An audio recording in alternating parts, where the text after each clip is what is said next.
Going on, everybody? Welcome to TCG Global. How's our sound tonight, there, Intrepid? I hear you loud and clear. Roger that. Good deal. Think we're getting the hang of this, brother. Yeah.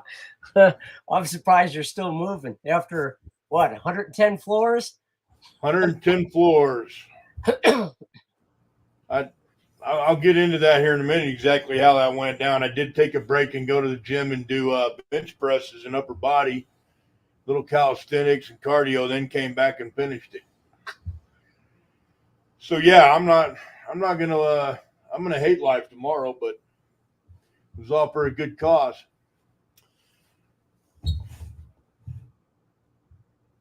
So yeah, this is a replay that you guys are seeing on the screen. So you're welcome to read through it a little bit, but other than that, you can ignore it. Just wanted some kind of background and something to look at besides me and my pretty face. So you've got me and Intrepid. I'm Abraham, and we are going to do a Sunday night. Normally, we will reserve this for our scripture study and other information that would be pertinent and useful for fellow Christians out there that might be interested in hearing a different take on how things are going and maybe how they relate to what Scripture has taught us in Revelations and throughout the Bible, Ezekiel, and other chapters and books written by the men who walked with Jesus. So we'll kind of take their knowledge and their, I guess, I hate to use the word predictions, but more projections in the word of the Lord and how they relate to current events and what's kind of going on around us. So yeah, I'm Intrepid, or I'm Abraham. I'm here with Intrepid. Forgive me, guys. My brain is toast today.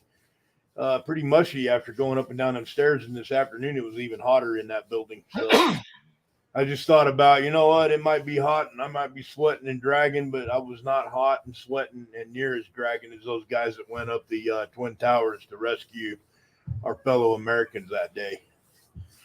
So I'm going to kind of go over a little bit about 9/11 and then I'm going to let Intrepid take over from there. Kind of what I wanted to discuss was what 9/11 should mean to all of us. And, uh, just it's going to be something different for everybody. I mean, everybody was in a different place. Some of you weren't even born yet.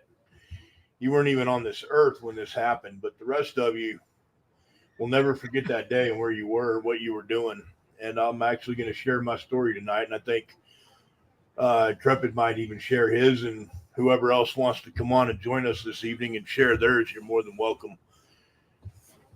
So, what 9/11 really represents to us as Americans, generally speaking, is national security, an attack on our nation, our sovereignty. People trespassed on our sovereign land, came here to do us harm. For whatever reason, they came here, and for whatever price they paid or were paid to come here and do that tragic act, crashing two planes in the World Trade Center, brought our buildings down. Whether, and I'm not going to get too much into conspiracy, but I have visited Flight 93 crash site. I did go to the Tower of Silence a few years back when I was on the East Coast working, and it was very humbling. I spent a good 2 hours there at the tower, and it was very quiet. They call it the Tower of Silence, and while I was there, it was almost like the wind wasn't blowing that morning. I mean, it was just dead silent. It was kind of a spooky feeling being there on that, what I would consider hallowed ground. And then the attack on our Pentagon. I personally don't believe an aircraft crashed into our Pentagon. That's just my opinion, but I'll ask myself a lot of questions, and one will be, why are there only 2 videos available to the public, but there are 53 videos of that day at the Pentagon from the cameras around the area that are deemed classified that we're not allowed to see? there's not that much going on outside the Pentagon that you can't see from the other side of the fence on that side of the building. I've been there. And I've seen it with my own eyes and where the crash happened. There's not a lot of top secret national security sensitive information or things to see that are going on that you would need to hide 53 cameras to view what happened that day. And in the 2 cameras that we're allowed to see in the footage, you don't see an aircraft crashing into a building. So there are a lot of thoughts out there on what happened that day at the Pentagon. We do know that 2 planes crashed in the towers, and we do know 1 went down in Pennsylvania. But like I said, I'm not going to get too much into the conspiracy stuff. I'm all about data and facts. But the data and the facts around the Pentagon just don't add up. They never have. They never will. Unless we see those other 53 video footages from that day. So what does 9/11 mean to me personally? It represents what every young American, to me, what every young American should look at it like I looked at Pearl Harbor. And what I mean is those youngsters that were either too young or weren't even born yet, this new generation Z, or whatever you guys call yourselves, these millennials. Some of them were around, not all. But whatever you call 9/11 or whatever you think about that day, it should be just as important to you as Pearl Harbor was to my generation. I wasn't born yet. I wasn't around during Pearl Harbor. But I had family that served in the military in World War II and Vietnam. I don't know about Korea. I do believe I had a great uncle that served there, but that's kind of passed on through the family, and it's one of those things where it's hard to, get any information on it. Unfortunately, sometimes that happens with extended family members. But I do know that my family served in the Vietnam War, and I know that I went over in the Middle East after 9/11, not too long after that incident happened, and my family's footprint's been all over this planet. But even if my family hadn't been all around the world fighting for this country and representing this nation and serving and defending it, it would still mean to me, I think if I was young people's age today, it would still be just as important to understand and learn about as Pearl Harbor was to my generation coming up in the 80s and 90s.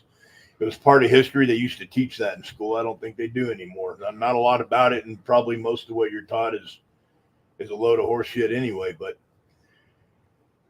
some of you have been to Hawaii and you've been to the Arizona Memorial. Some of you have been to New York City and the 9/11 Memorial. But you don't need to go visit those places to try to have an understanding of what that attack meant to this country at that time and what it means to us now. That changed the way that we live every day for the rest of our existence, for that matter, at least under this regime that we're under now, this government that we have in place in this country. It was the birth of the surveillance state. The United States government thought it okay to violate our civil rights, our constitutional rights, our liberties, in the name of preventing another 9/11, saving us from these terrible people overseas that want to do us harm, but also to save us from ourselves. It was exploited. It was excused. It was allowed. And it continues to be abused. That would be the word I would use. We have the largest, most massive surveillance network over the United States right now than in the history of any country. Granted, China's got us beat on how many surveillance cameras they have on the ground around their country. They don't have necessarily the technology we have to where we don't need to put cameras on the ground. We got them up in balloons in the sky above us. There is a complete satellite and balloon network above us that runs 24 hours a day, 7 days a week. Those that follow Monkey Works on YouTube and Patreon already know what that is. So I won't go into a lot of detail about it. But because of 9/11, anything and everything that you do that's private to you, your banking, maybe your relationship status with someone that you're with, maybe your family photos from when you were a kid that you don't want the whole world to see because you were an ugly kid or a pretty kid or whatever the case may be. Maybe you write journals and diaries and you use your laptop to do that. Maybe you share emails, private emails with your family members about family concerns and family issues. None of what you do on any device electronically is sacred anymore. It's not safe. It's not private. It's out there. So what 9/11 represents to me, and what I hope is impressed upon the younger people in this country, is that our country was changed forever. There is no going back to where we were. I tell a lot of guys that I know, I miss the 80s. I really, really miss the 80s and for the most part, the 90s too. I'm an 80s kid. I'm a Gen Xer. And I really miss how simpler things were back then than they are today. Even as a child compared to being an adult, life in general was pretty simple. I mean, we had the Cold War, and that was a dangerous situation and anything could have happened at any moment. But I didn't have to worry about the government crawling up my ass about every little thing I did because we had something called the Constitution and civil rights in this country. But we're losing that, and we're losing it very quickly. If there is a benchmark for a revolution or some kind of resistance in this country to stand up to the current government and the deep state and the cabal and the Great Reset and everything else that's going on around the globe, but especially here in our own country, the people in charge that think it's okay to spy on American citizens who are not a threat, who are not a danger to anybody in society. They're not terrorists. The people who think it's okay to do that and continue to push this and sidestep every court and every constitutional amendment we have in the name of protecting us, until we deal with that, this never stops. This never ends. I don't really know what more to say about it other than I'm going to share my personal story with 9/11. I'm in the township here where I'm at, where I was the very day 9/11 happened. I was going to school. I was learning to do well control. That's what happens when a well becomes unstable when you're drilling for oil and you got a deep well core going miles into the ground and there's an overpressure in it. And it's a dangerous situation, and how to maintain control over that well before it becomes a well fire or what they call a blowout. I was also going to cement school and learning how to be a cementer for downhole cement casing into the ground.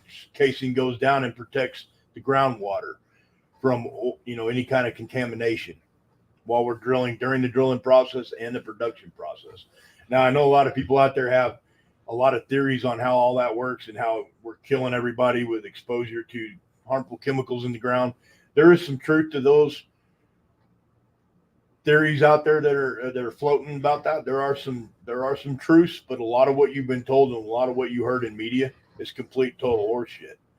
Fracking chemicals that they use now are almost all the way eco-friendly, because they kind of been forced to step up to the plate and say, look, we can't poison the groundwater just to make a few bucks on some barrels of oil. That's not going to fly, and we're going to wind ourselves up in court. We're going to get sued to the end of time, and we're not going to be a company anymore. So let's clean up this shit.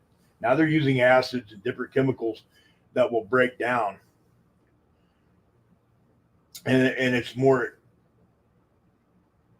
friendly to the environment, enviro-friendly, not eco-friendly, but more environment-friendly. And but that's not to say that there isn't contamination going on. There is.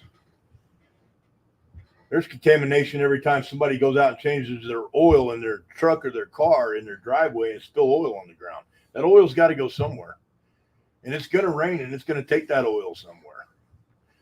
There's contamination everywhere. That's called being human, living on the earth, being in the ground. Everything we touch, everywhere we go, is affected by our presence. I personally don't like to see that because I believe in being a conservationist when it comes to protecting the ground. I'm a Native American by birth. I'm also a hunter, and I'm also somebody that just generally cares about my environment and leaving something for my children. That doesn't make me an extremist or a leftist. I don't need to go to the extreme. Just having those beliefs and taking the extra caution and steps to protect the ground I work on. So I was here in this little place I'm at now, going to school. When I woke up that morning in the hotel room, I got out of the shower, walked inside the room, seen a building on fire on the news, because even back then I had the news on. That's all I watched. I flipped between two news channels, and that's pretty much all I watched. Because there was a lot of things actually going on overseas at the time that were not related to 9/11, because 9/11 hadn't happened yet. But there were terror attacks all over the place prior to that. And so I kind of kept it near to the ground with that. Plus, the presidential election for Bush versus the other Yahoo who claims it was stolen from him. And yeah, that would have been a disaster had he got into office. So, back then I was even paying attention to all these things that were happening. And I came in and I unmuted the television because I always slept in the hotel room at night while I was going to school. I always unmuted it when I got back to the room after being in class all day, and then I'd mute it before I go to sleep, and I'd lay down and I'd try to sleep, wake up in the morning, unmute it, just to catch a little news before I had to sit in the classroom all day. We didn't really have smartphones back then where we could sit there in class and screw around and have all the information at our fingertips. We just didn't have that. And I saw the building on fire, and then I heard them talking when I unmuted it while I was drying off and getting dressed, and something about the tower was hit by or struck by something, more than likely an aircraft, blah, blah, blah. The news reporters going on and on. And I turned around and started paying attention to it, and that's when I saw it's hard to talk about, so bear with me. I saw the second plane go into the second tower. And I think I had one thought go through my mind. We're going to war. This is not good.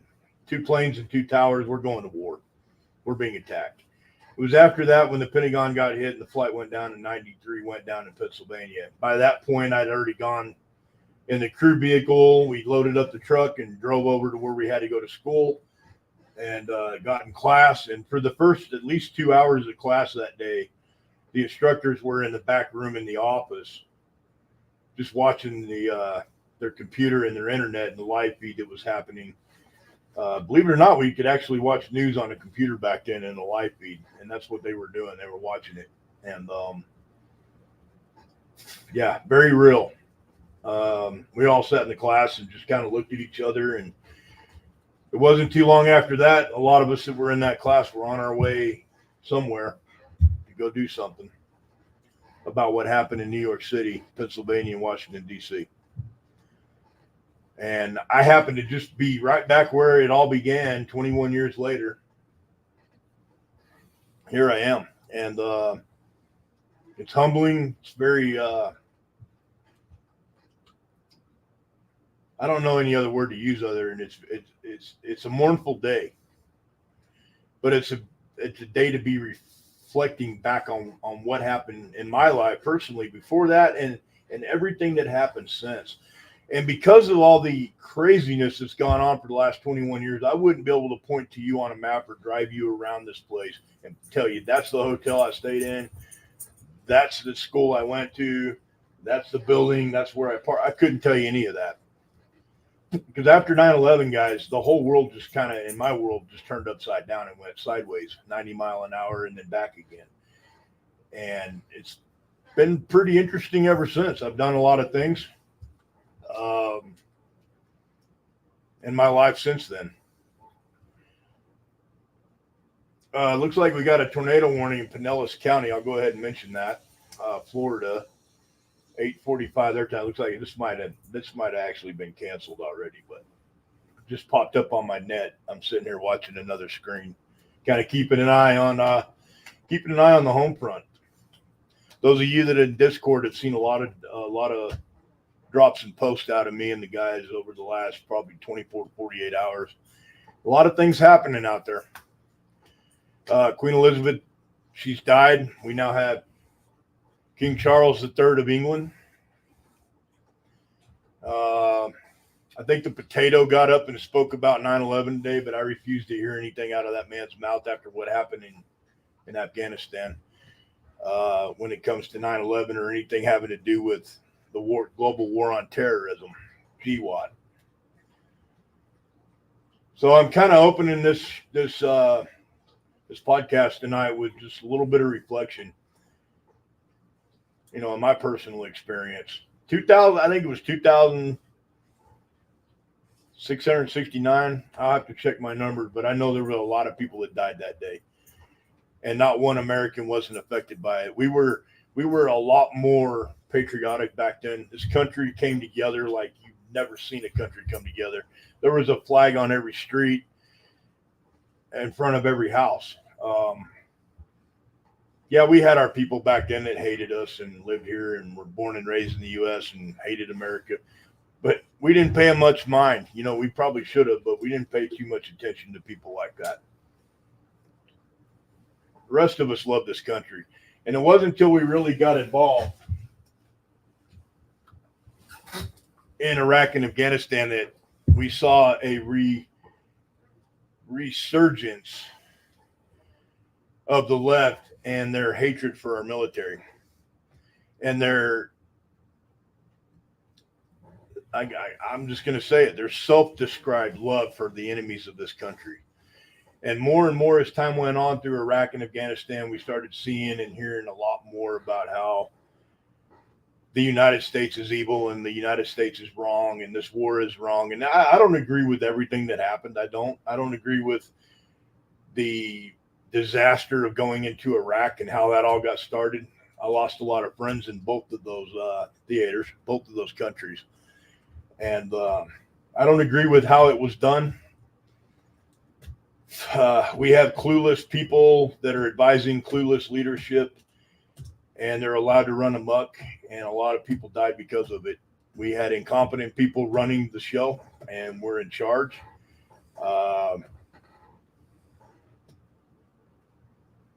And we paid a heavy price. All the people that died on that day in 9/11, September 11, 2001, all the people that died ever since then who were exposed to the toxins and the chemicals and breathing the air at Ground Zero in New York City that have died of cancer and have all kinds of medical problems. We've seen how many, we lost over 5,000 between two wars, Afghanistan and Iraq. We were in other parts of the world too, but those two are where the majority of the fighting was done. And I can't even begin to tell you the 22 a day on average veterans committing suicide. Some of you know I've been doing rucks, morning rucks, trying to do a minimum 6 miles every morning, 25 to 35, 36 miles a week. Trying to build up to what I want to do next spring. And this is a personal project. I'm not asking for anybody to donate anything to it. It's just something that I think needs done, and I'm going to do. And I know I want to do it, and I'm just going to do it because it needs done. I'm going to do close to a 70-mile ruck, nonstop, full kit. And it's called the 22 a day project. It's just a personal thing I'm doing, but I'm training for it. And doing that ruck every day today, that helped a lot. Today I went and spent my morning with firefighters and law enforcement people. And even, I don't know how many medics were there. I don't know who was who or what was what, or who from dispatch was there, or who from volunteers at United Way were there. I don't know anybody because none of us were there to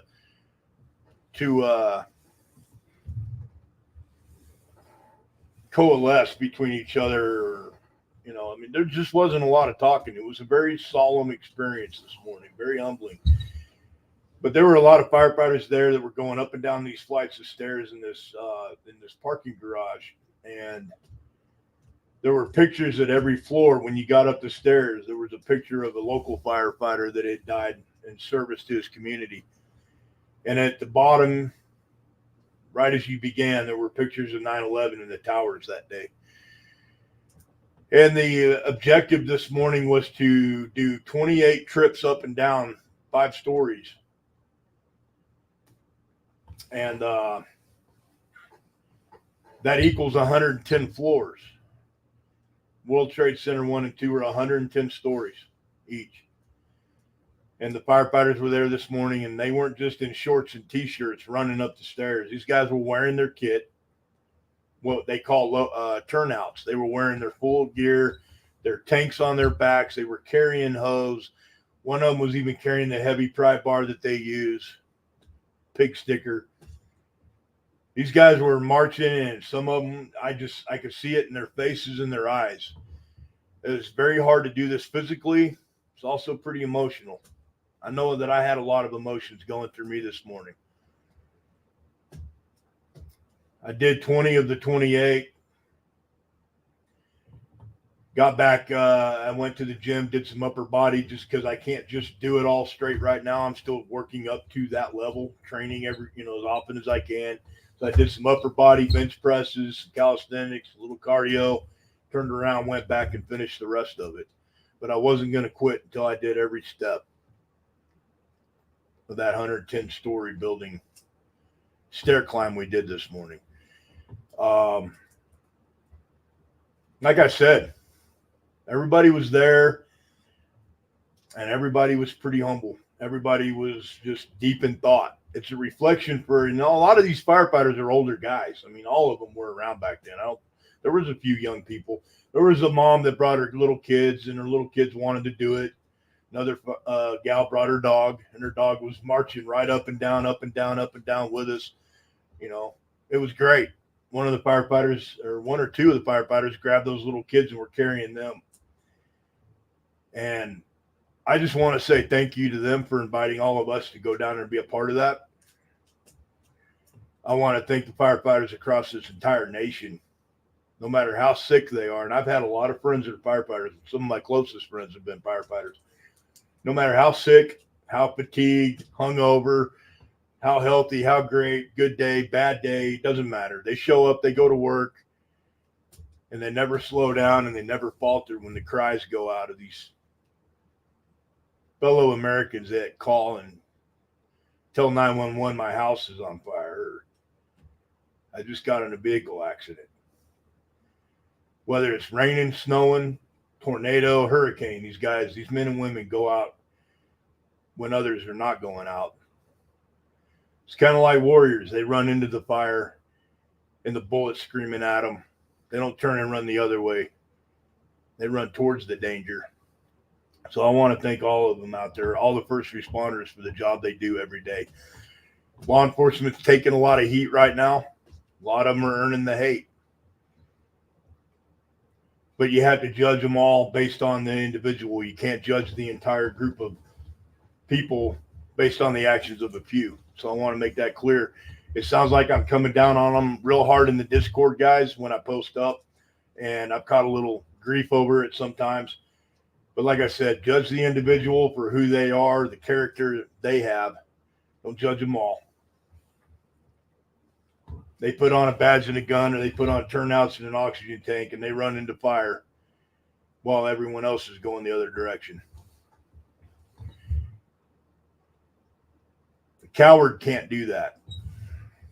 A fool can. A fool can run into fire and get shot down or burned up. But a coward can't do that. And I didn't meet any fools today. I saw a bunch of men that love their job, love their work, and love being a part of a team. They love that camaraderie.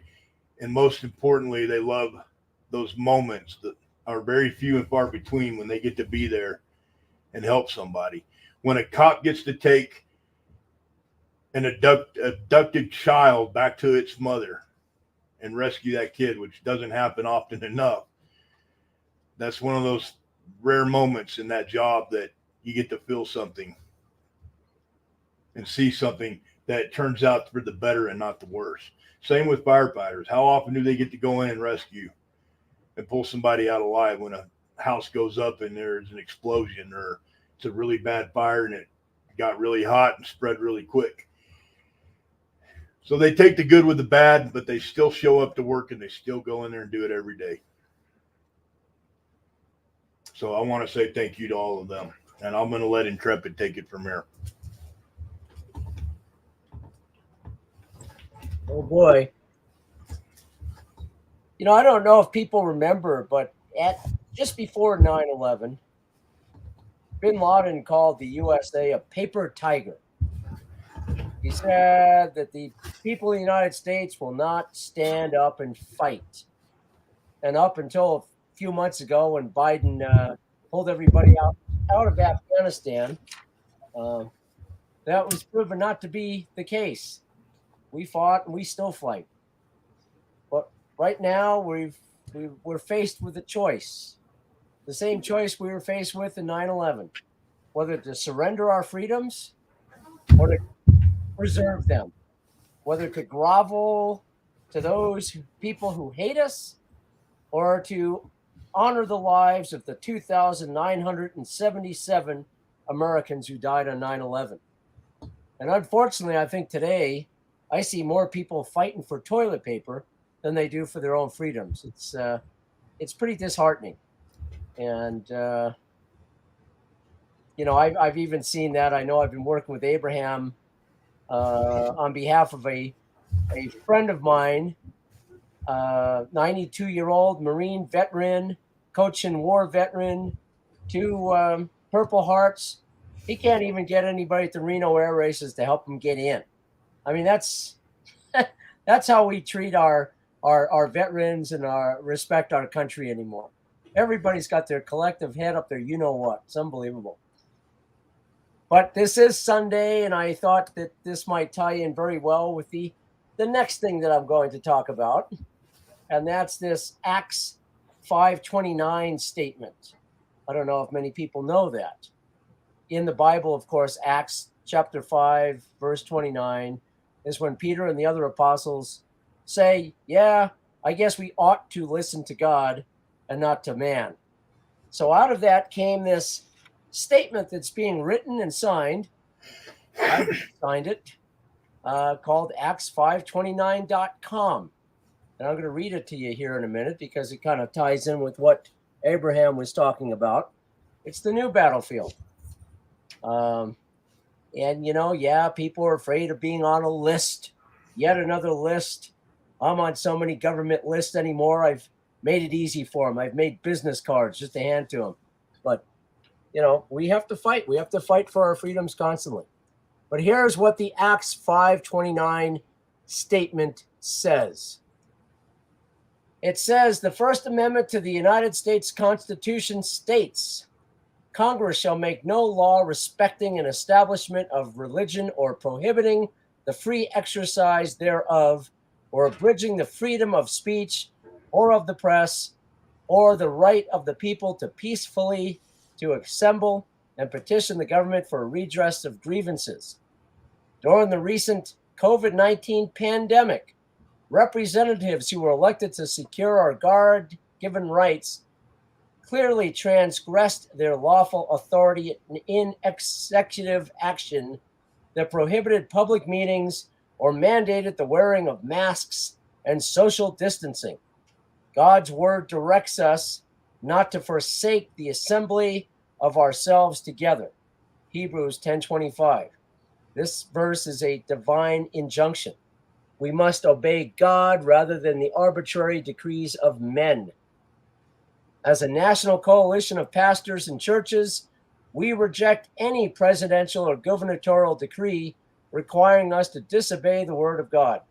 We will resist any attempt by a federal, state, or local official to restrict or prohibit the free exercise of our religion or place restrictions thereon. The end of all civil government being the good of society We affirm our submission to lawful civil authority as instituted by God himself.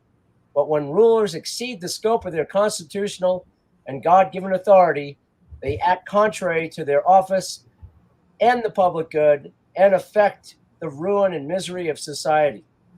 We do not need the permission of civil authorities to obey what God has commanded, nor does the church need the approval of civil authorities to serve and worship our God in the way he has prescribed.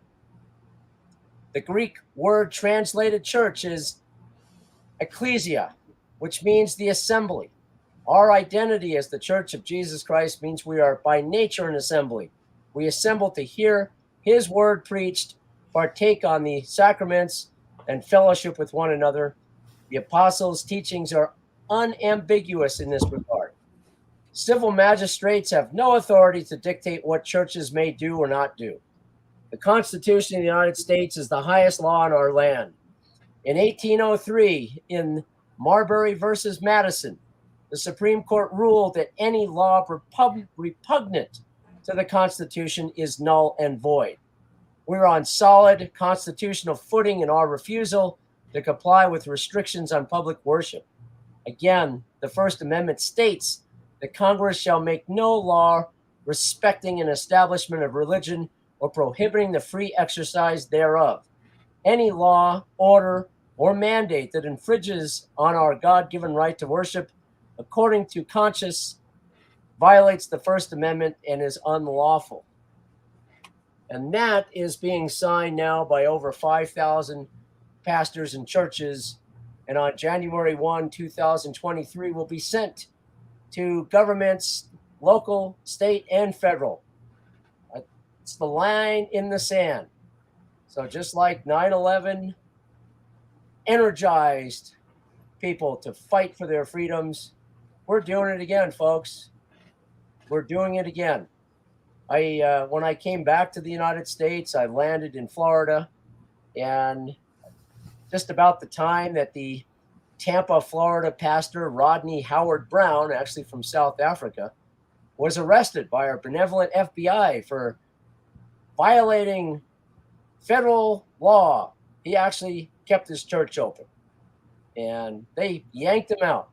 Of course, now it's gone through court, and he was proven to be innocent. We have to stand up to these people. Yes, we're in a surveillance state, bar none. And people, yes, you'll be put on a list. Again, make business cards if you're too frustrated for filling out forms. We can't let these people win. There are too many people that died fighting for our freedoms after 9/11. And what? Some stupid flu bug is going to change all that? We have to stand up. We have to fight this. And just like what started our country, which was freedom of religion, we're back to that again.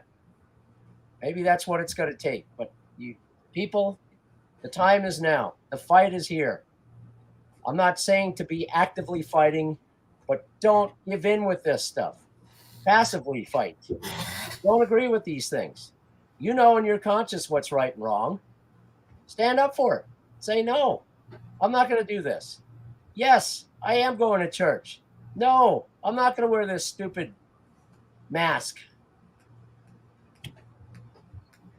Abraham, what are your thoughts? I'm getting kind of frustrated here. I feel you, brother. I don't wear a face diaper, and just from personal experience, I survived not catching that or being infected by it for over a year, and I was around a lot of people infected and not infected. I managed to survive it and not ever catch it until I wore a mask for work when I was, required to, and within a week, take that back. Within a month, I caught it. Yeah, but I mean, the mask aside, Bin Laden's words are still true today. He said people will not stand up and fight. And that's exactly where we're at today. The government, the news media, everybody has you convinced that it's your patriotic duty to fall in line and follow orders. Well, no, I remember as an officer, as poor of an officer as I was, that yes, you're obligated to follow orders, but if the orders were unlawful or immoral, no, then you had an obligation not to follow those orders. And that goes Exactly. back military history for the last 220 years. But for some reason, there's a shift going on in our country where everybody is supposed to just step in line and, you know, be orderly and patient and just step right off that cliff. And I'm hoping that this Acts 5:29 statement and the thousands of pastors, myself included, have signed this might be, a catalyst for some change. They started, of course, not religious wise, but the truckers in Canada, that fizzled out. We had the truckers across America in this country. Never heard anything about that. Um, right now, I think the one group that might be fighting the most against the deep state and globalism might be the farmers in Holland. But regardless, all over the world, people want the same thing. They want to be free. They want to be able to associate with who they want to be with, say what they want to say, and get on with their lives. And our lives are being manipulated now more than ever before. And yeah, the Patriot Act as a result of 9/11 probably was a catalyst for that. As Abraham said, my God, you're on every database on the planet. But we have to fight, people. And it's not just us. We're fighting for our God as well. We're fighting for the planet this time. It's not nation against nation. Nope. It's good versus evil. And what I mean by that, and the Bible speaks on it a lot, really, that man versus man, nation versus nation, sinner versus sinner. In the end, it'll be good and evil, right and wrong. Yeah. Ultimately, a big part of this Patriot Act that was forced upon us by our incompetent leadership, as well as the leadership we have that have decided that treason is an acceptable and kind act as long as it's one of them or one of their people that do it for their own reasons. Well, a large part of the Patriot Act has been used to push the global warming cult, so to speak. And those that follow suspicious observers, I mean, you're paying attention and you're listening. You know what's going to happen with our climate and our global, conditions where the sun is concerned, the solar activity. If you're watching and you're listening and you're learning, nothing of what the left is doing right now has anything to do with protecting this planet or saving mankind from a disaster. It has to do with making money. The love of money is the root of all evil. I got to have what the other guy has. And I'm willing to take it, steal it, commit sin, commit a violation of the Ten Commandments. I'm willing to kill the guy to take what he has so that I have it. It's mine. Whether it's money or physical possessions, it's theft either way. It's against what we're taught as Christians. And it is the love of that greed that causes us to do the things we do. That helps blind us to doing the right and moral things that we need to do, that we should do. All of us are sinners. Some people worse than others. A lot of us have sinned and just haven't been caught, while others were caught and they've learned their lessons and they've gone on to do better things with their situation, while others falter and choose to just stay going down the wrong path in life. Now, right now is the time in all of our lives that we need to make a decision in a very serious choice. Are we going to be righteous, or are we going to go join the sheep and be led to the slaughter? I don't really get into the tribulations. Monkey does a really good job, and Pastor Caddis and those guys, and Pastor Hughes, Tom Hughes. I, I'm just going to learn from these men as they continue to teach and preach the true gospel and read scripture the way it's meant to be read and understood. I'm going to follow these men and let them do the talking. But I'm learning a lot more every day, and I'm following these guys, and it's eye-opening. I have not been a good Christian. I don't know too many that have. I don't go to church. I'm not in a fellowship. But right here, right now, tonight, with everybody that's here listening, we're all in fellowship right now. Looks like we got Glock 2 joining us. Don't see anything in the comments yet, but I hope there's a few folks in here listening. Oop, I got another one down there I got to go find here. Give me MKB's here as well. Remember, guys, you can turn your cameras on or not. Make sure you know where your mute button and your camera buttons are at so that you're with us or not if you choose to remain anonymous. A lot of folks, I don't blame you, because we are talking about some things that will definitely get you on the list. And in all honesty, if you're not on a list by now, like me and the Trepid were talking about, you're not on a watch list, you should be ashamed of yourself. The minute you go down and you get your Social Security check or you get a Social Security number, the minute you go down and get your driver's permit when you're 16, the minute you go down and you sign the agreement for the selective service for the U.S. military in the event we have to have a draft, the minute you go down and you get a bank account in your name using that same Social Security number, and you get a savings account when you're 19 and you're saving up for your car or your schooling, you're on every database there is, accessible by all courts, all prosecutors, all law enforcement, all government agencies. At a couple clicks on a keyboard, and they know who you are and everything about you. It goes even deeper than that when it comes to the federal law enforcement agencies. They know more than you know about you, and that's unfortunate. But that is the world we live in. So we don't ever encourage violence. We don't ever encourage breaking the law here in American Legionnaire and TCG Global. We don't do that. So when we say we have to stand up and fight, folks, we're doing that. Me and the guys that are here right now doing that in a way that is still legal until, they cut off the electricity. We're going to be here. And we're just going to share the information that we have, our thoughts and opinions, and bring you guys data that we think is critical and important to your safety and your ability to protect your family.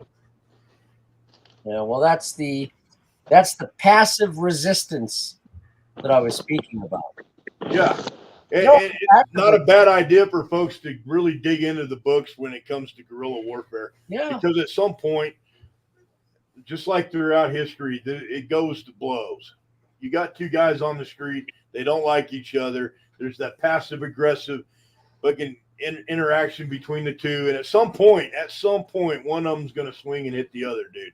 And when it happens, it goes to blows. That's the human condition, folks. Yeah. That's who we are. That's what we are. There's alphas and there's betas. I think in terms of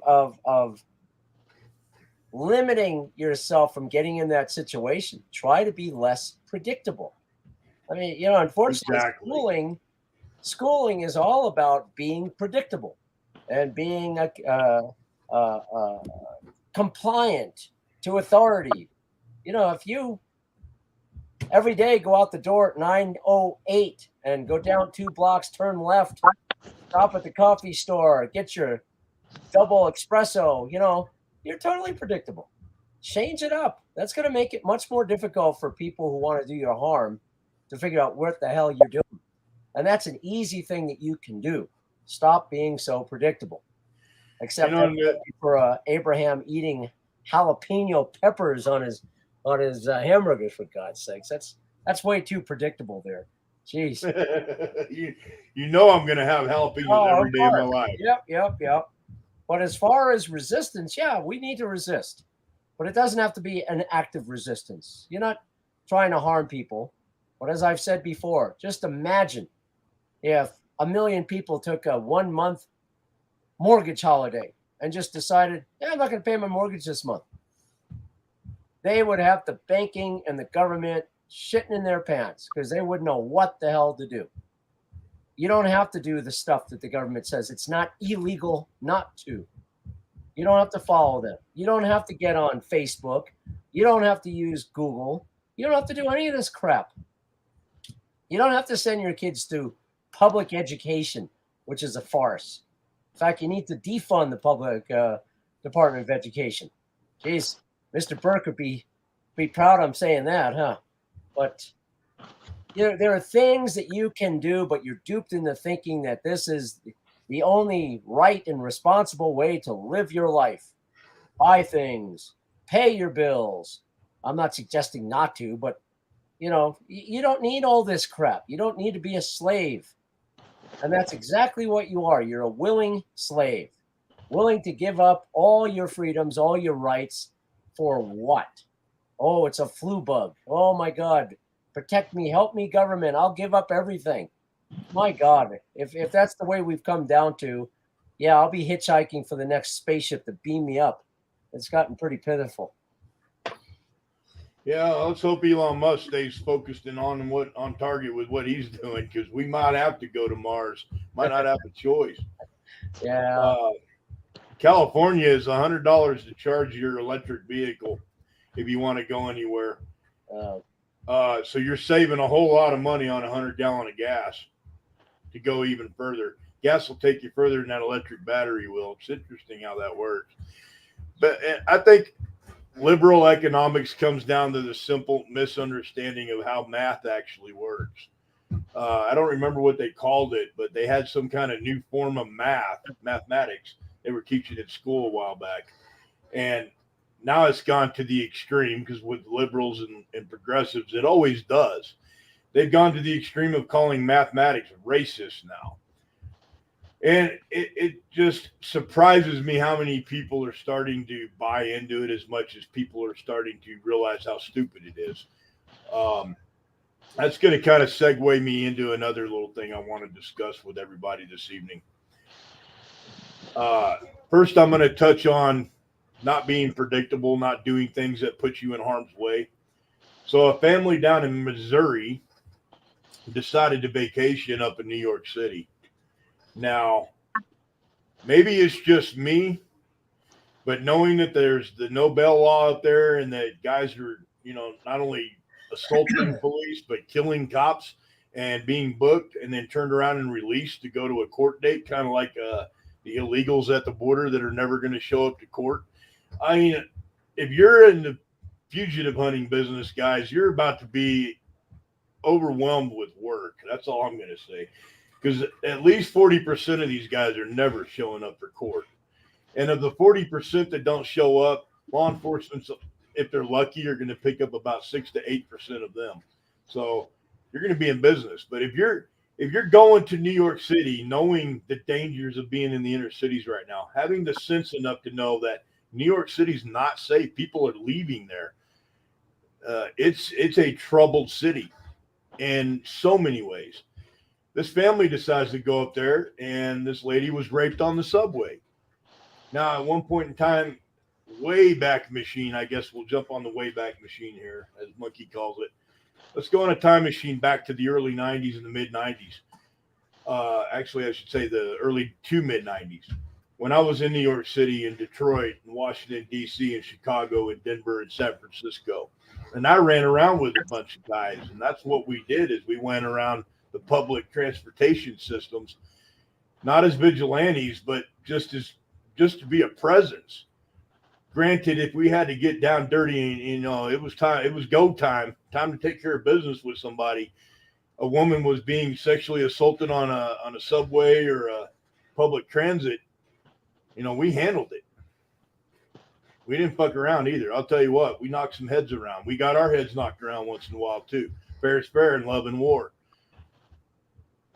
But to be raped on a subway, that's That's something that used to happen a lot, and then it just kind of didn't happen anymore, and then now it's coming back. It's like we're going backwards. And if you're going to go on vacation to some place, you could be raped or assaulted or attacked anywhere. I mean, you could stay home and be attacked and assaulted. Or you could go to Florida where it's more conservative and definitely more friendly towards the Constitution. And we see Florida man this and Florida man that stories from down there every day. They got some real Fruit Loops down in that part of the world. But pick a spot besides New York City or San Francisco. I mean, you honestly want to go take your family and walk the streets of San Francisco and go to the pier or the wharf and have dinner and, you know, take in the clam chowder, which is my favorite when I used to go out there before it turned into a liberal disaster, a nightmare. Do you really want to take your kids down a street where there's 5,000 homeless people that are defecating on the sidewalk, throwing their dope needles down on the ground? I mean, if you do, more power to you. But folks, you got to use some sense. You got to use your head. I'm not asking you to be so situationally aware that you can survive in the world an operator survives in, where he sees a threat before that threat even presents itself. But I'm asking you, just stop doing stupid stuff. A lot of these people that are getting caught up in becoming victims, when you get down to the dirt of the matter, they did something wrong or didn't do something right, and it helped put them in that position. So just use your sense. But getting back to what Intrepid was talking about, the education system being a failure in this mathematics question and all this other nonsense that's going on, the world has really lost its shit. I mean, more in my life, and I've been around almost 50 years, not quite, but I'm getting there. I'm not going to say my age over the live podcast here, but I will say I've been on this planet for a minute, and I've seen the world shit one way and shit the other way, and I have never seen it shit like this. And I know I'm using some foul language on the Sunday night show, and I apologize, guys. Bear with me. Any of you who want to volunteer to help me edit these videos, I'd love to get a call from you. But what I will say is the world is a dangerous place. And danger and violence and threats of every kind can find you. Not a problem. They know where you're at already. It's not hard to look around the corner and see a victim. I'm looking at the drug war. I'm looking at the child pedophilia that's going on at the border in Texas and Arizona, New Mexico, and California. I'm looking at cases where massive amounts of fentanyl are crossing the border. That's just what we know about. That's not the dope that makes it through that we don't know about. I'm seeing violence committed on humans by people who not a year or two ago would have seemed like a completely, totally put together kind of human being. Had their shit together, had a career, school, education, knowledge, success. They had it all. You know, you got this guy, I think in California, just cut his wife's head off. Granted, I give you this. This has always happened on this planet. Right now, because of social media and because of cell phone cameras and everything else, it's more obvious, and the news and information travels a lot faster than it ever has. But don't be complacent thinking that, well, you know, it's always happened and just we hear about it more. No, it's happening more and more and more. You look at the statistics, parts of it that you can believe on the crime data, and there's a global spike in violence and danger and crime and violence and everything else. There's a global spike. In the small little community I'm in, it's nowhere near as bad as the cities, but every community has their problems and their troublemakers. And even here, even me, a big guy who can handle his own, and I've seen some things and done some things, I don't leave my office very often except to go to work. I mean, I just don't, because I don't go out and hang out in bars. I don't go drinking with a lot of the guys I know. I just don't, because I know what's waiting around that corner. And right now, I don't have time for that. Neither do you. You don't have time to go out and get involved in something. If you live in a bad area, take extra precautions and measures secure your home and yourself, and make sure that you have what you need to protect yourself. If you live in the middle of nowhere in a rural area, it's probably not a bad idea to meet some of your other rural neighbors and have that network. And make sure that you do due diligence, and you make sure you background check your friends and neighbors, because you never know who you're dealing with. I may start teaching classes here pretty soon, teaching hand-to-hand combatives, martial arts. And I ask all my students, not because of me, but I ask them, go ahead and here's a phone number. Call the guy who taught me and would authorize me to teach you, because you go to somebody else and they tell you, oh, I like the guy on YouTube. Ask Mr. Pepper Spray himself. You don't need a gun. Use pepper spray. Here, I sell it. That's not a guy you want to get your training and advice from. And I don't know how many YouTube videos I've seen of guys out there teaching people, this is how you shoot, and this is, you can do this and this and that. Wow, what a dumpster fire waiting to happen. So always do your due diligence. Check on the people that you're getting your information from. Well, never trust and still verify, if that makes any sense. Just be careful, folks. The world is turning, and it's in the Bible. A lot of us here follow other channels that study the Bible and read scripture, and are Christian channels. I mean, real Christians, not weekend warriors. And here pretty soon, what I foresee coming, what I project, if not predict, coming is even more scary than anything else. And that's people that are going to come out and say, I'm a Christian and I'm going to teach you and I'm going to provide this service. When in reality, we've always had those people who preach the Bible, but they don't do it the way God would approve. And I think we're going to actually start seeing a lot more of that. We have a potato in the White House that claims to be a Christian Catholic. We know he's anything but. Yeah, we got a Speaker of the House too.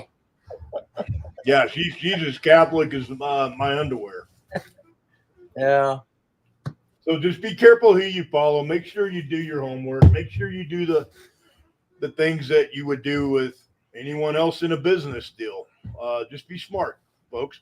I like to hear stories of people who did the right thing and it turned out good. That's what I want to see and hear from the folks here. And come on here and share with us. Tell us more about your different situations that you come across. I'm definitely not a perfect human being. I don't think any of us are. We all have sins. We all have faults. But we got to try to do better every day. Some it's easier for some than others. But we still have to keep trying every day. I went out and did my workout today when I didn't want to. I did not feel up to it. I did not. But I know if I don't, and like one of my brothers just told me the other night when we were talking, and this is a good guy. I mean, there's not very many good guys left in this world, but this is a genuinely good human being. And he says, yeah, I get up every day and brush my teeth and look in the mirror. I have to look at myself. I have to answer for myself at the end of the day. I have to, that dude. And that goes for us all. We have to do better. We have to. Not just for our families and our loved ones, but for each other. Patriots in this country, Americans who still love and are willing to defend this nation. We have to come together and set aside our differences. The time of setting aside differences with the people on the other end of this, I'll call it a conflict. The left versus the right, the blue versus the red, American versus American right now. Because even though they hate this country, that doesn't change where they're from and where they were born. The time of setting aside differences with these people has almost come to kneel. And the reason for that is they don't have any interest in trying to sit down and have a conversation and come to an understanding or an agreement of any kind because they deemed us racist. They themselves are anti-patriotic, but that's what they call us. They themselves are racist. I've proven that by the posts that I put when I'm stalking these assholes on Twitter and I'm making it known publicly, or at least within our community, This person just got up and called Martin Luther King this and that. Oh, that's about as racist as you can get. But yet it's okay. She can do that because she's who she is, and we can't do that because we're already racist. We were born racist. We'll always be racist. We're going to die racist, and there's no change in these people's minds. It's a mental illness that they have. Whether you call it Trump derangement syndrome or just complete stupidity. They look in the mirror every day and they're happy with what they see. Not only are they happy with it, they don't see anything wrong. And that's where that mental illness part comes into play. And to have mental illness over politics is just, in my eyes, the epitome of fucking pathetic. So it is what it is. Yeah, but we don't have to respond to them. No, we don't. Tit for tat like we do. So sometimes I do, and I have to. And the reason why that is because this other side that I'm speaking of, liberal, progressive, Democrat Party voting, potato eating idiots in this country have decided that they are going to continue speaking up and taking advantage. And for too long, we haven't stood up and spoke back in many respects. Mostly, I put that on our leadership in the Republican Party and even the neoconservatives who are separating themselves from the Republican Party due to all the rhino activity, Republican in name only. That's what rhino means. These people are leaving that group of people in the Republican Party because they don't represent us, and they don't speak up and stand up and say what needs said. But keep in mind, like Monkey says in these other channels, wars and rumors of wars spoken of in the Bible. And the more that they scream and holler and throw their tantrums on the left, the more they're going to threaten, the more they're going to speak, the more the Republicans and people on the other side are starting to finally speak up. And now we have both sides threatening civil war. You got the Republicans saying there'd be riots in the streets in a civil unrest situation or even a civil war if Trump is indicted. You got the left saying there will be riots and protests in the streets if the Republicans take the House and the Senate. And if the Supreme Court votes this way or that, we're gonna make sure that they don't feel safe. You know, wars and rumors of wars.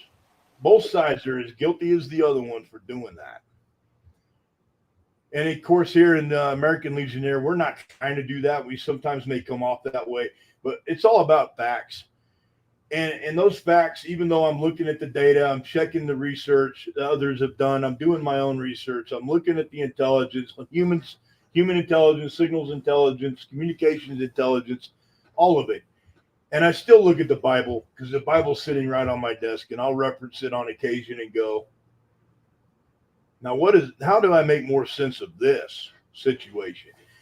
And that's why the Discord server is so valuable, because that information, all of you are welcome to post in there as well.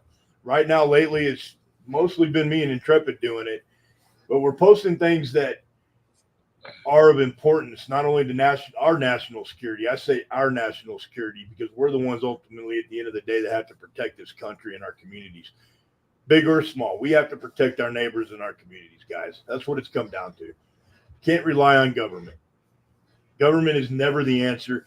And as much as they scream about, we'll take your guns, you don't need them, we'll protect you. When's the last time government protected anybody? Let's look at Hurricane Katrina just as a starter.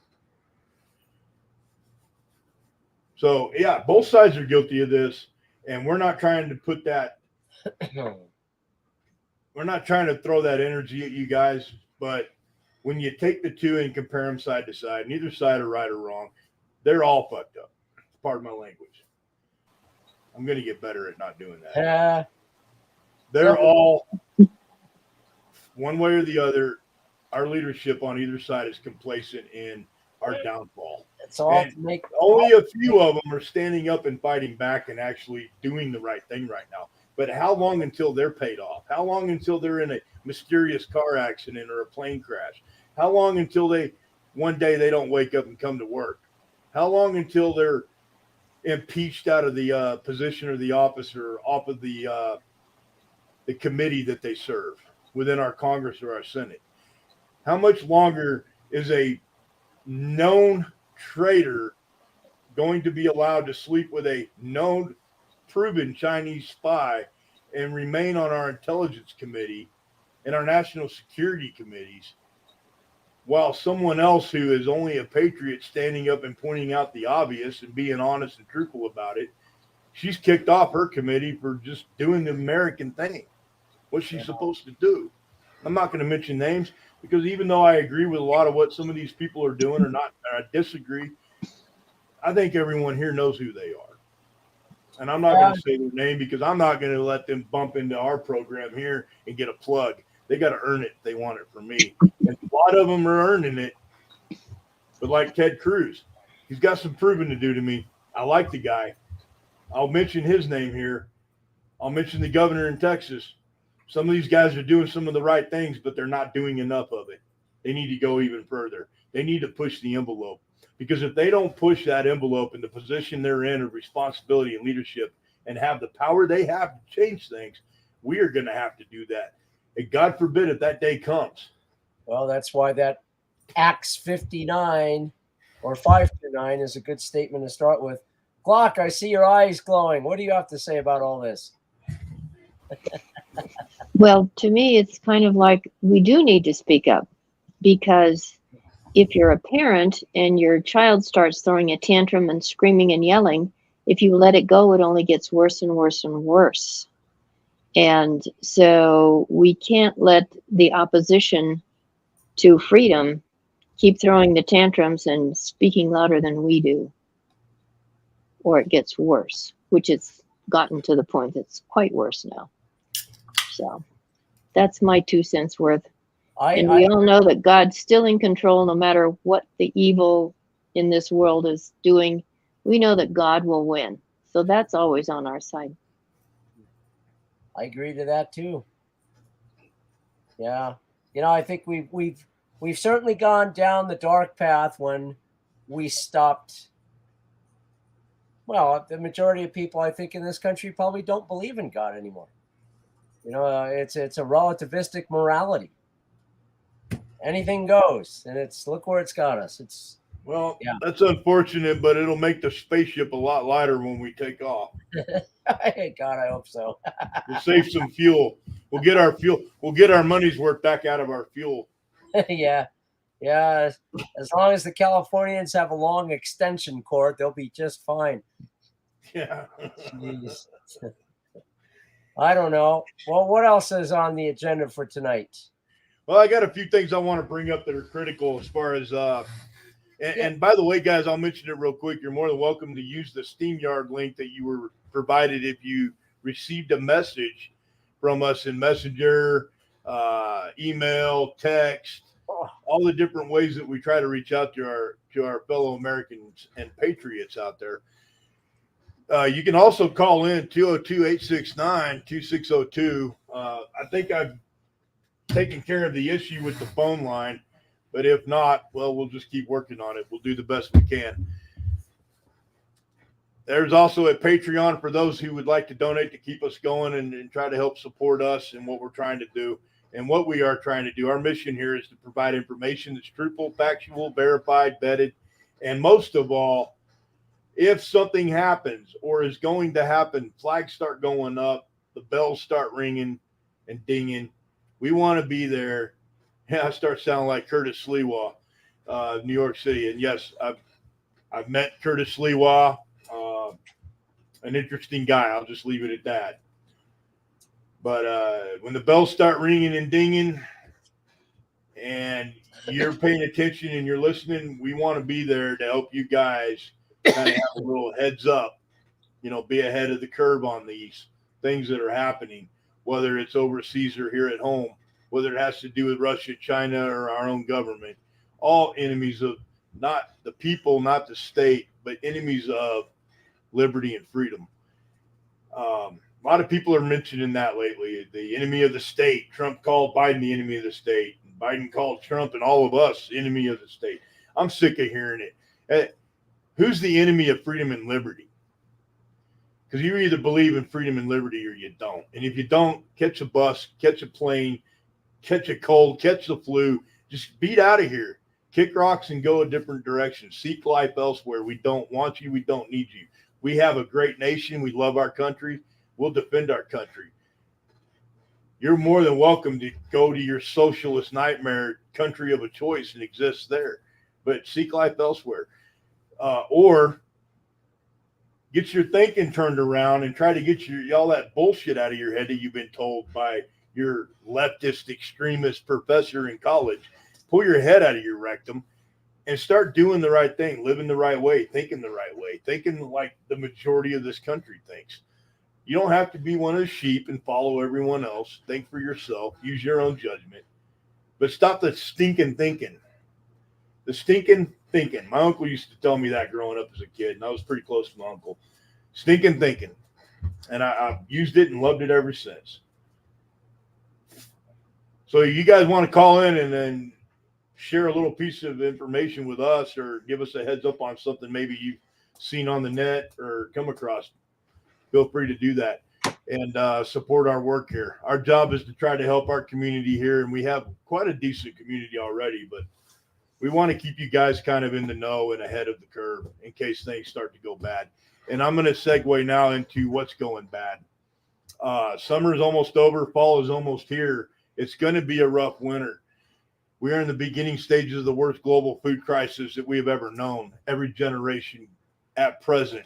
That includes those of our older community, our elders out there who lived through or experienced part of the Great Depression. This is going to be a lot worse. Food banks all over the United States are overwhelmed right now. Cost of living pushes more into poverty.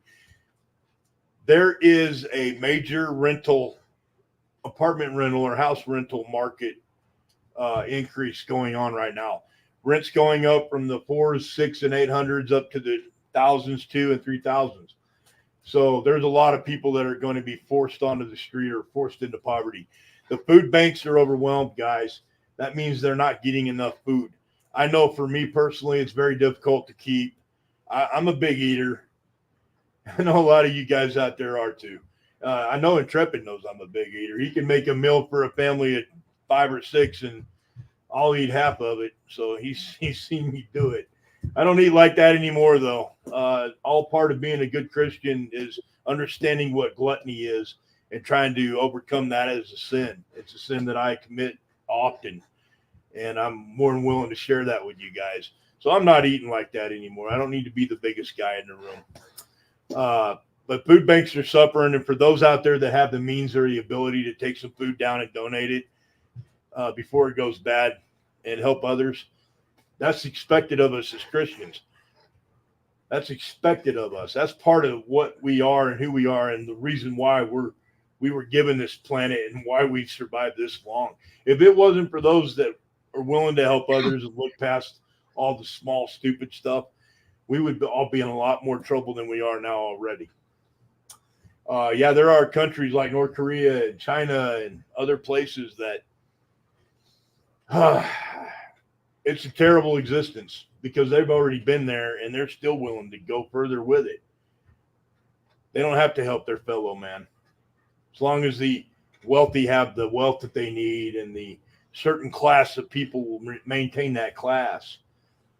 But in the Middle East, and I will give this to Muslims and Islam.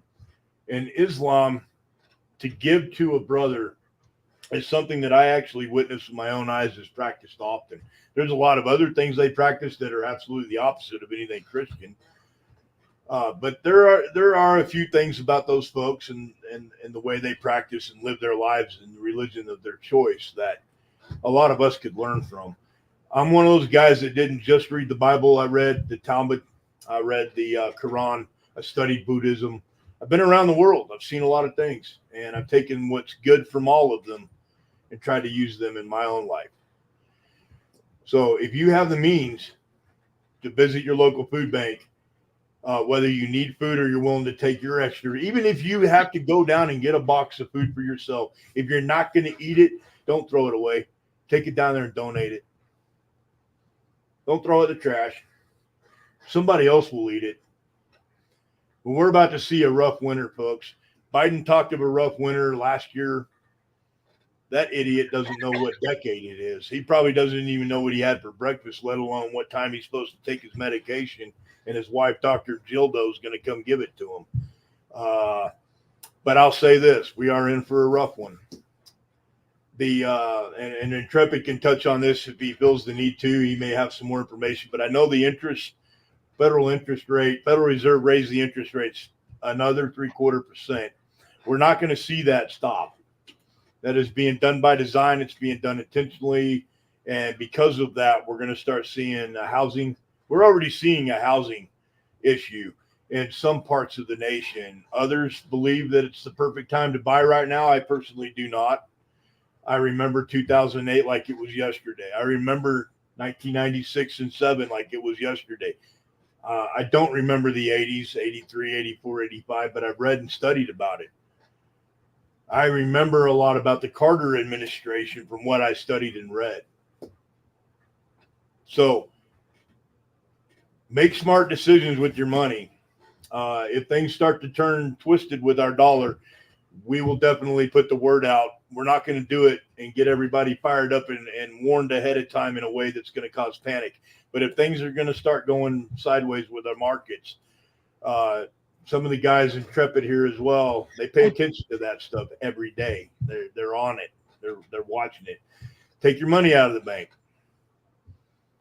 Don't be left with being told one day, oh, well, we're sorry, but the bank is closed. Because that's happened before. And believe it or not, right here in the United States of America, it's happened. It wasn't too long ago, Wells Fargo told people, sorry, we don't care if you have 50 or 100,000 in your account. You can only come down here once a day or even once a week to pull out $3,000. Good luck.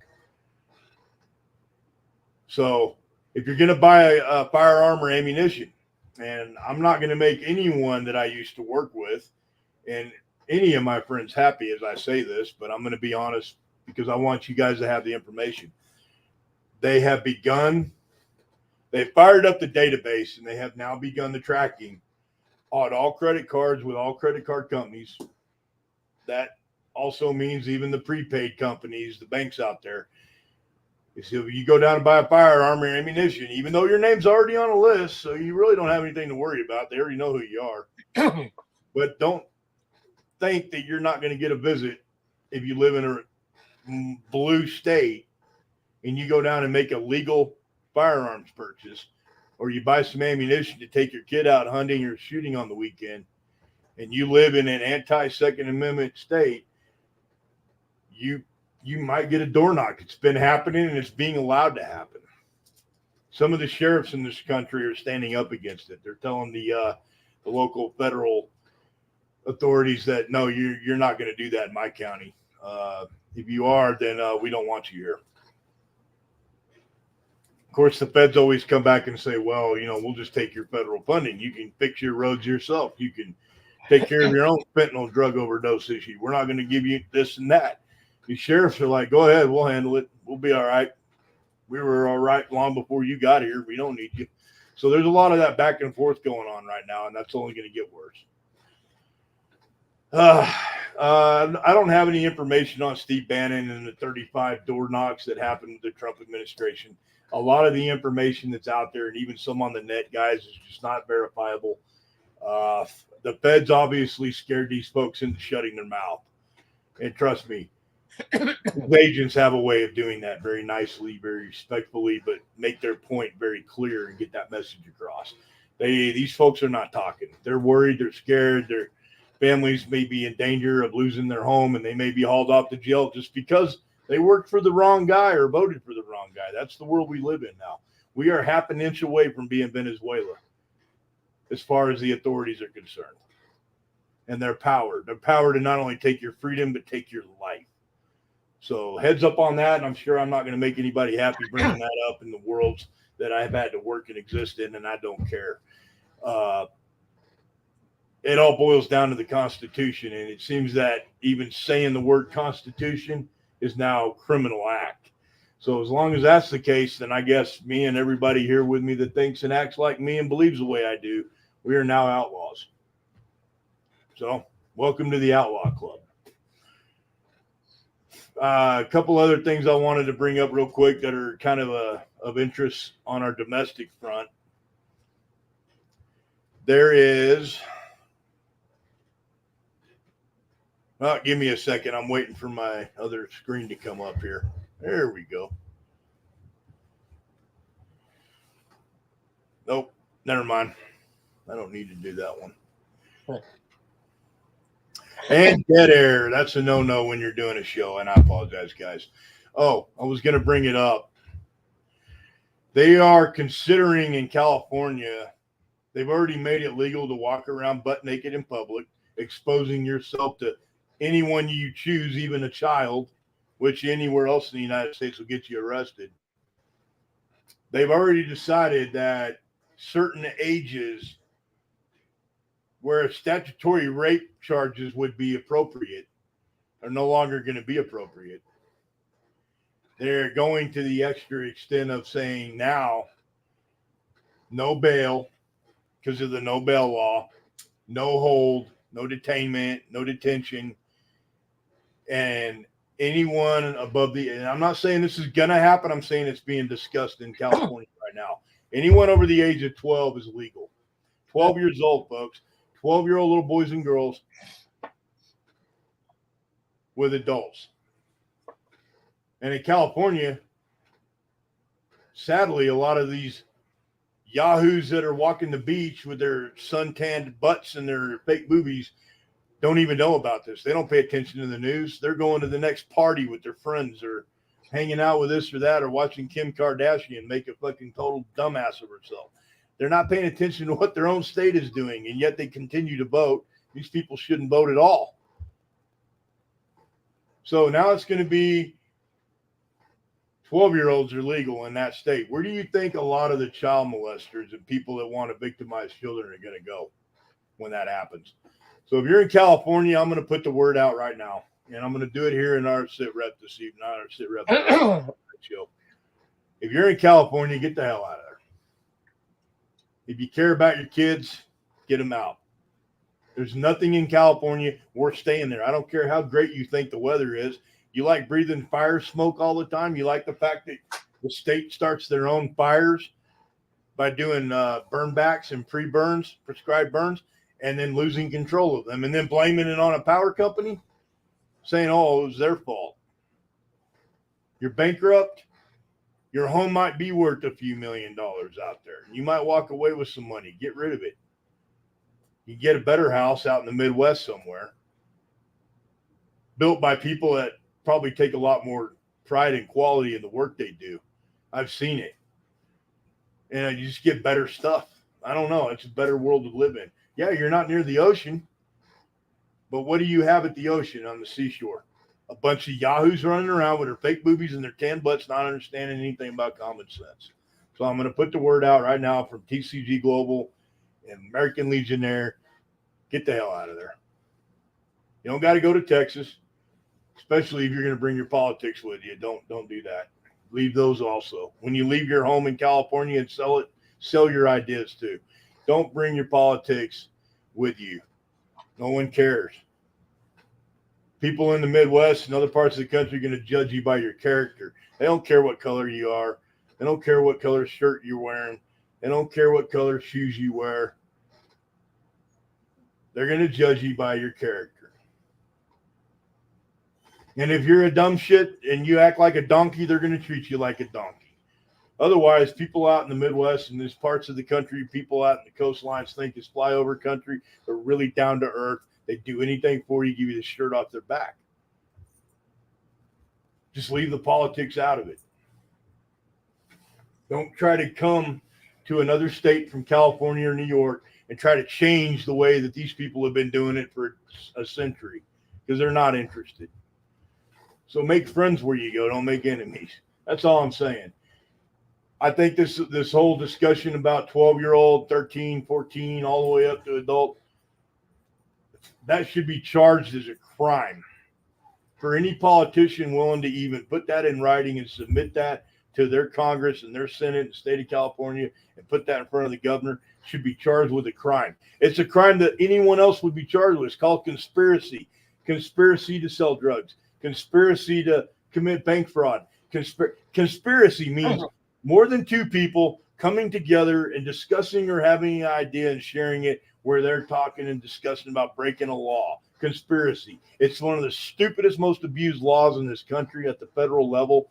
So let's charge these people with conspiracy to commit child sexual exploitation. And let's lock them up where they belong. Anyone that hurts a kid, you get zero sympathy from me and those like me. And if anybody disagrees with that, you're probably in the wrong place if you're here on our channel. And I'm going to leave it at that. I don't have anything else really pressing other than I want to make sure that folks understand that it's not just food that you need to go stock up on and put in your home and be prepared for some major food shortages occurring, but medications. People that are on medications understand how important that is. People that are not, something may come up. You could become sick or ill and need medications for it. So do your best to obtain legally any kind of over-the-counter prescriptions that you need ahead of time. And I'm going to share this, and it's something that pharmacists hate, and a lot of doctors may. Our team doctor here within our own community here in American Legionnaire may even not appreciate me saying this out loud, but I'm going to. You go to your doctor and you tell them, look, I'm taking a trip to Mexico for 3 months. I'm going to go down there and take a vacation or spend some time with my family. You say Mexico, they'll probably laugh at you because you can get better pharmaceuticals in Mexico or Canada. But if you're going on a trip for 3 months, you need 3 months worth of medication, correct? Because you're not coming back home to fill your prescription. Now they're getting around that. A lot of these doctors are like, well, we'll ship it to you. Okay, I'm not just going to go write a prescription for 3 months of chloroquine for you or whatever other drug you need. But it's advisable to try to get and maintain at least a 90-day supply of whatever pharmaceutical medication you need. A lot of folks out there on blood thinners, heart, blood pressure medications, other things, and you need those things. You got to have those. So I got that Intrepid. Other than that, just, guys, fitness. The only fitness advice I got tonight, and in the Bible, it speaks of not only not being gluttonous, but it speaks of being healthy mentally and physically, keeping yourself healthy. The Lord gave you a temple. Take care of it. And me and all my tattoos, that ain't really going to fly, but hey, it is what it is. Take care of yourself.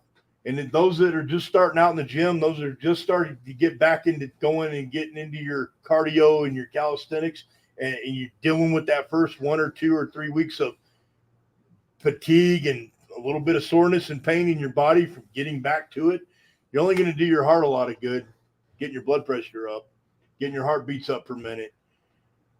Cold showers, guys. Cold water. It's nice to jump in there in a nice warm shower and be all comfy, but get out of your comfort zone. At some point in time in the future, you may not have access to warm water, heated water. What about in the middle of winter time if the electricity goes out and you don't have certain things in place to have warm water? You may be cooking your bath water on the freaking grill outside, but a little bit of cold water will help you heal your muscles. Now, I want to warn you that what that'll do is it'll numb a lot of your soreness. Don't allow that to become an injury.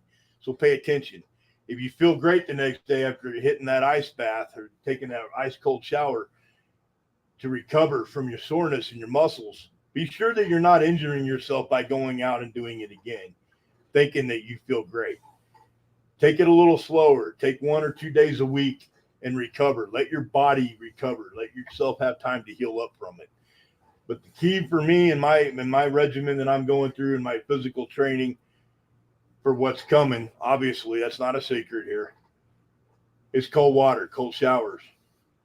And it helps my body recover a little bit faster. It helps make my muscles tighten up and push out that lactic acid that builds up in your muscles and makes you sore. So that's my only fitness advice I've got tonight. I'd like to ask Intrepid if he has any advice on the markets or anything that maybe he sees coming that we should probably keep an eye on as far as our bank accounts and our dollar. Not particularly. It's getting late anyway, so maybe we could do a longer one later in the week. Yeah, I think so. Sundays usually are short show, guys. So yeah, I agree. We've kind of been on here for a minute. I just looked at the clock. But I appreciate everybody coming in tonight. Awesome stuff. I'm going to put up our PayPal real quick here. This is a PayPal account that we have opened up. If anybody's interested in donating to, or just contact us at that phone number again, guys. 202-869-2602. Give us a call at that number and just, make arrangements with us if you want to help provide some financial support for the program. None of this is inexpensive, and it's only getting more expensive. But we'd like to stick around a while and try to build this community up. We got a lot of good folks in here watching and a lot of people that care really deeply for this country and what's happening. It's very disturbing, and the best thing we can do is keep our heads above water, keep looking forward. Do your best to go towards the fight. Don't run away from it, because it'll never go away that way. Face your fears, face your enemies, but be smart about it. Don't go out there and do something stupid. But I don't think anybody in here is going to be like that. I don't see a bunch of American-loving, hard-working Christian people shooting up schools or going to gun-free zones and acting the fool. I don't see a lot of that, so I'm not too worried about it. But again, just as a disclaimer, we don't encourage violence of any kind towards anyone or any institution. Matter of fact, we condemn it. So everybody be safe. Anything else, Intrepid? Good? No, I'm good. Yeah. I hope you got some rum, bro. I got 2 beers and I didn't even touch them. It's Sunday night. I don't like to do that. I like to try to keep my mind clear on those nights. We'll have fun on Tuesday and Thursday. We'll be back Tuesday between 1800 and 1930 hours, depending on how that day goes.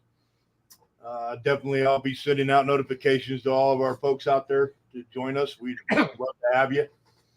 And I think I'm going to end the night with a prayer, brother. Go for it. I'd like to ask our heavenly, I'm not going to do anything until I take my hat off my head. I'd like to ask our Heavenly Father to watch over us as a nation, as neighbors, as members of our communities, as brothers and sisters, and as children of the Lord.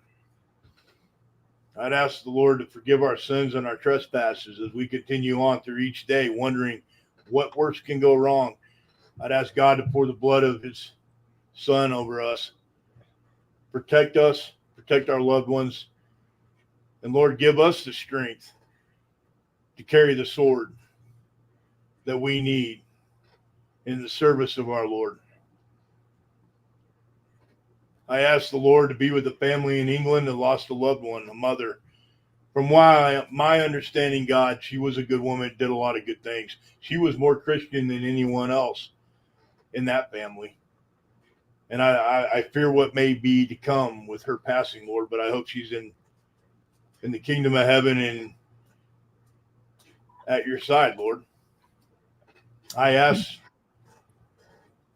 Heavenly Father to be with all those who lost someone on 9/11 or passed away because of exposure, Lord. Lessen their pain with your blessing. I ask the Lord to look over all my brothers and sisters out there, both living and passed away, both living and dead, those that have served and sacrificed and given the ultimate sacrifice, serving this country, Lord. And those who will serve this country and lose their lives in the future, Lord. May they do that knowing your word in their heart. And I ask the Lord to give us all the patience He has and to give us another chance to try to correct our wrongs and try to correct the world that we have taken advantage of for too long, Lord. Let us try to correct this. Give us the strength to move forward. Don't let us falter. I ask this in Jesus' name. TCG, Global Security, in our service here, American Legionnaire. We are at Patreon Discord server. The links are posted up in the comments. You guys are more than welcome to contact us if you'd like to join our community and learn more and be part of the solution, be the asset, never the liability.